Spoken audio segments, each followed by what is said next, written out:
Hello, just thought to do another video about the wonderments of electric cars. I've got a Kia Soul electric 30 kilowatt and a Tesla Model 3, standard one, standard range.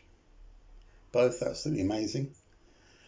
I'm not a particularly green person. I don't go around hugging trees. I just like the way electric cars drive, and I like efficiency. Electric cars are 90% efficient. Petrol and diesel cars, 30% efficient. So when you're pouring your diesel and petrol into the tank, you're throwing most of it away because it's not propelling the car. It's just blowing into the air in heat and exhaust, especially around town, where electric car, if it's got an indicated range of 250 miles, this is a nice electric car. Around town, you could easily get them well over 300 miles because the thing that knocks electric cars back is friction from the road and wind drag. And of course, around town, you're not getting those. And they don't waste it stopping and starting because that's not a thing with electric car. There is no effort involved. Petrol and diesel cars use shed loads of fuel stopping and starting and sitting in traffic and pumping the rubbish out into the air. And even the ones that switch the engines off when the car stops. And I've had some experience with those, and I find them a real pain in the neck because you only want to stop for a second and the engine goes off, and that to me is really irritating. Because relative to electric car, fossil cars are really slow anyway, pulling away. Goodness me, absolutely awful.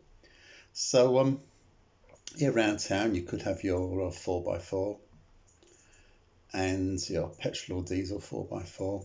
You could be down to 10 miles to the gallon.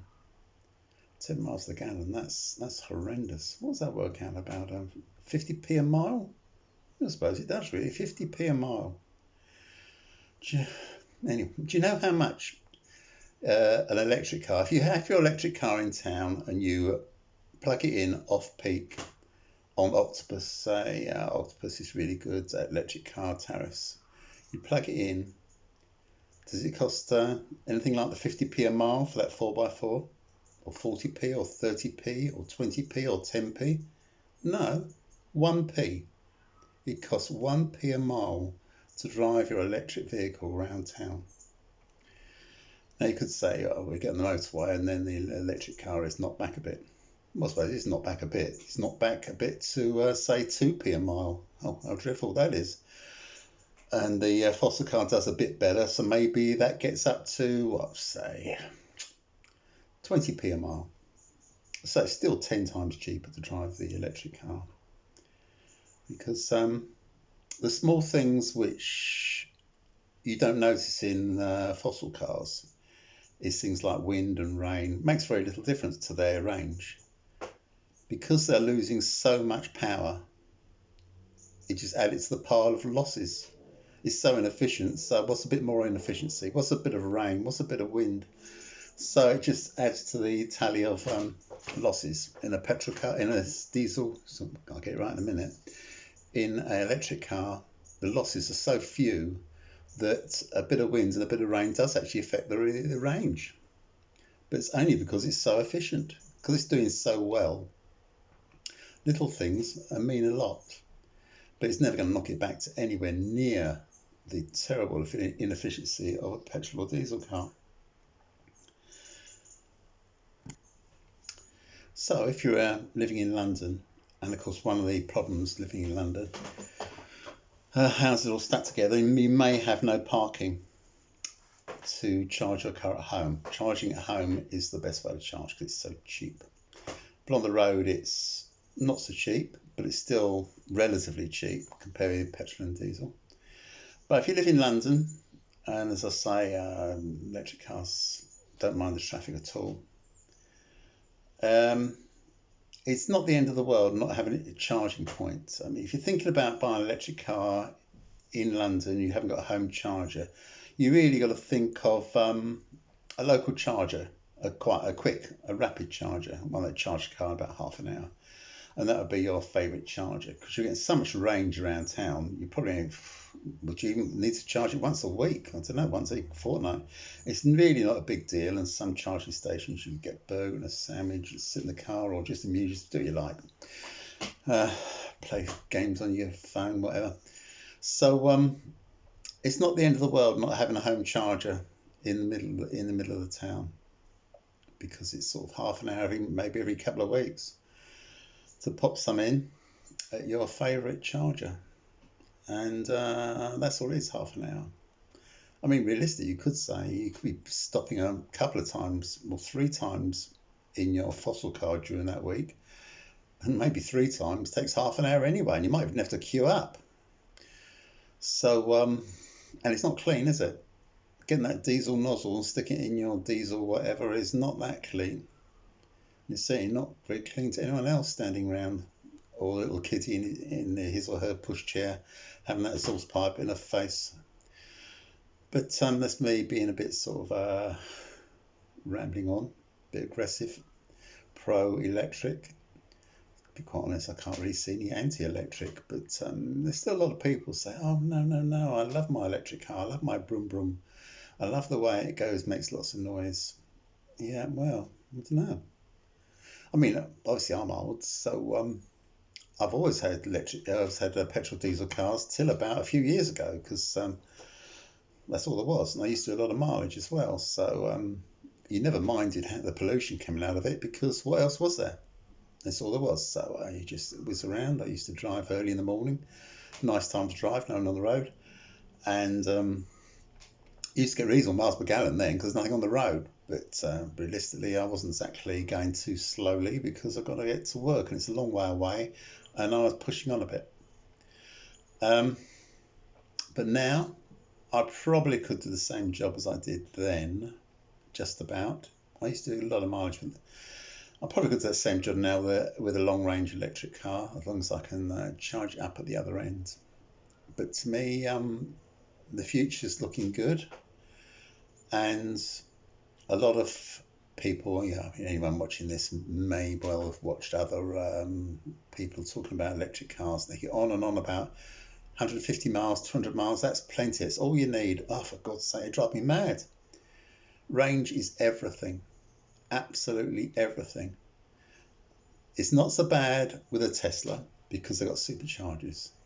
But you really don't want to get in your short range electric car and go on a journey with your family and play Hunt the Charger, which might not actually work. Charging at home, fantastic. So to me, range is everything, and having all these people telling me range doesn't matter. No. Range is everything. I can't wait for an electric car to have 500 mile range, and that's it. Because I don't want to play Hunt the Charger. I don't want to look, I'm going to have my journey, I'm going to see where a charging place is. I don't want to do that. I mean, with that's one thing about petrol and diesel cars, is you trip over at the petrol station. You never ever think, oh, where should I fill up with fuel? No, it's one at the side of the road. And of course, the sensible thing will be, I think actually Germany's doing it, so we probably won't be doing it, because it's pretty sensible, is putting fast chargers in petrol stations.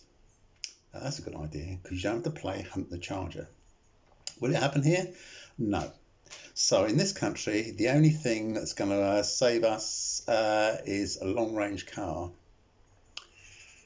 but a long range electric car, because we're never ever going to have the infrastructure. And you don't need the infrastructure if you've got the range. You just don't need it.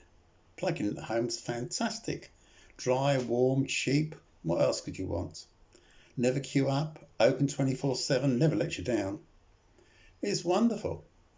Much better than the petrol or diesel station. It's really nice. So there's nothing really, anything I can say against electric cars, except for the Hunt the Charger thing. And everyone tells me I don't need to hunt the charger, and I do. So that's the only thing. No problem with a Tesla, supercharging network. But Teslas are a bit dear. I don't own one because I'm not rich. I'd lease one. And it is pretty amazing. And as I say, the superchargers are a big deal, because we definitely don't want to go on a slow charger. I mean, slow chargers are fine at home, because you plug it in and go to bed. You plug it in and go to bed, and on Octopus you pay your 5p per kilowatt, and on my Tesla in the summer I get 5 miles out of that kilowatt. So that's what I'm saying, about a penny a mile. A little bit more on this in the winter, but not shed loads more. Say it goes up to about 1.5. Let's say it even went up to crazy 2p per mile. Horrendous, eh? 2p a mile. How on earth could you put up with that? So there you are.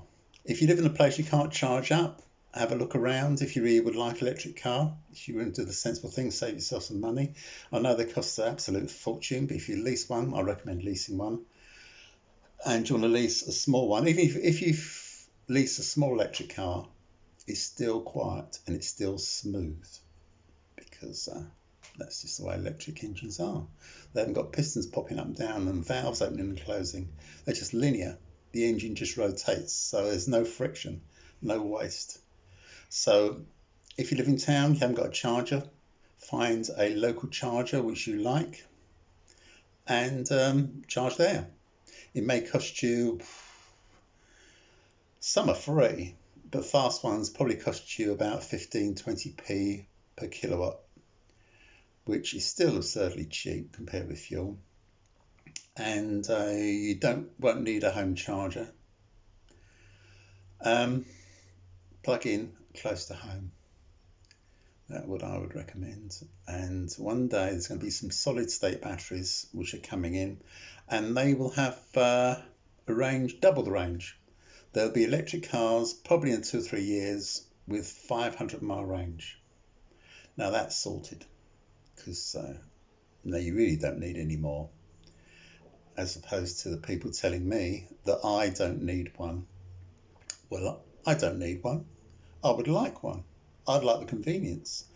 I'd like to have the idea that I'm never going to have any problems whatsoever.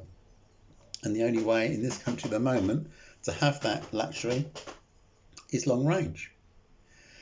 They don't even sort of say anything like, well, you very rarely do that mileage. Yes, but I don't care about that. I might do it sometime. I want it there.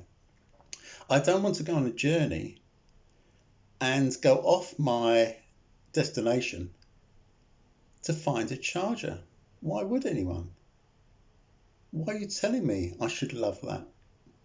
I wouldn't love that. I avoid that. I charge at home as much, very rarely I charge away from home. It's to be avoided, charging away from home. And of course, when you've got a car with, what's an average car now? You don't really never want to go below about 200-mile range. If you've got a car with 200-mile range, that does mean, of course, and you'd never run it down to nothing. That isn't really 200-mile range, because it's 200 miles and then find the charger. So really, and some people have moaned at me about this, it's not really 200-mile range, is it? Because it's 100 miles and 100 miles back. You don't need to charge it. Well, and that's really pushing it. That's really pushing it, because you don't really want to run out, do you? So it's probably more like 180. So it's 90 miles out, 90 miles back. You don't have to charge. Super, because you've got home again. But you could say, well, I want to go to, where am I now? Say Bournemouth, 100 miles away. I couldn't get in the Kia Soul. Just about doing the Tesla. I couldn't get to Bournemouth and back on a single charge. That means I have got to use a public charger. I have got to find that charger. I don't want to find that charger. So that's, I don't put anyone off electric cars, because they are absolutely fantastic. But I can't wait for a solid state battery which would double everything up, and all will be well. All will be super duper. Anyone who's never driven an electric car, have a go, or have a ride in a taxi that's an electric taxi, or they even have electric buses, which I think is rather nice. It is a A different world. No gearbox. No, I mean, so the petrol and diesel cars, they're using up shitloads of power on the opening valves and pistons and crankshaft and flywheels and gearbox. You're paying to run all these things. It's not doing you any good. You're paying all your £5 per gallon. £4 of it is thrown in the bin. At least when I put my electricity in, I use 90% of it. I only chuck 10% in the bin, virtually nothing. So have a gun electric car. Don't be put off by my negative bits. If you live in London, say, find yourself a nice local charger. Quick one would be good. And you won't need your home charger, so it's not the end of the world not having a home charger. I'm a home charger fan because I've got a charger at home, and I always want to charge at home, and it's always cheaper, as I say, and it's the best way to go. But it can be done without. It can be done without, and it's still vast improvement. If you're in London, you don't even pay congestion charge on an electric car. The pluses are huge. I've stated the minus elements, but they are fading away. And in a couple of years' time, there won't be any minuses. People won't be able to say anything bad about it. Other things, people say, the batteries. What do you do when you need to replace the batteries? Oh, yeah, it's not a torch. You're never going to replace the batteries. Goodness me, they've got cars with 500,000 miles on them that are running on the same batteries. And the batteries are getting better all the time. You could say it could be said about a Nissan Leaf. The Nissan Leaf, when it first came out, no battery management, so that is a car which actually abused its batteries. So their batteries have been not lasting so well, but there's still some Nissan Leafs around with 200 miles on the same battery. 200 miles, 200,000 miles on the same battery. And Tesla are talking about. And I think this is more than likely because they've got cars with hundreds of thousands of miles on the same battery. They're talking about a 1,000,000-mile battery. Well, a 1,000,000-mile battery means the battery isn't even a thought. Who on earth is going to travel 1,000,000 miles? Elon Musk's theory on things is having a car which is a forever car. I think that might be about it because it hasn't got all the bits and pieces falling off all over the place like petrol cars and diesel cars, the gearbox and clutch and cam belts and crap and oil and stinking stuff pouring out of it and oil pouring all over your driveway. They haven't got any of that rubbish. So that could be it, and that could be my moan for the day. And I'm going now. I don't know how long I've been talking. So I'll see you later. Have a good day. Bye-bye.